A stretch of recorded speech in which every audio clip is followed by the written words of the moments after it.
lectures were held.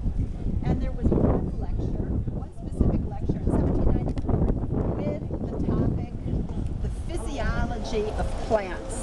If you walk right over here,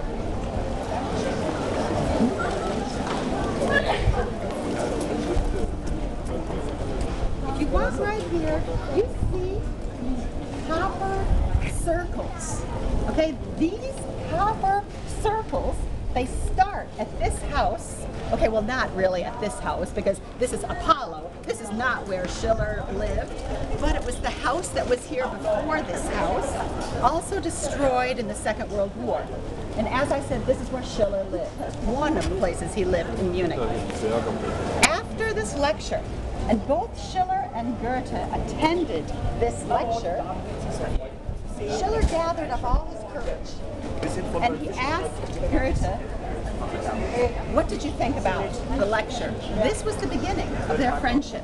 So they kept on walking this 50 meters distance between this lecture hall and Schiller's apartment, until Schiller finally said, Goethe, come on up to my apartment. My wife Charlotte will make us something to eat. There were witnesses to this famous day, and the witnesses were the Humboldt brothers.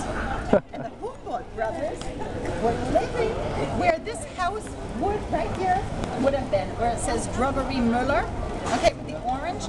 At that time, there was a house there, it was a hotel. And the next part of the story reminds me a little bit of the Muppet Show. Do you know the Muppet Show? Right, the two old guys in the Muppet Show. And balcony. On the balcony. And laugh. Right, and all they're doing is they watch everybody else, they make these strange comments. Well, it must have been, this is exactly what it looked like, because the brothers Humboldt were looking out the first story, out the first floor, and they watched the entire time as Schiller and Goethe walked back and forth. Finally, they screamed over the entire market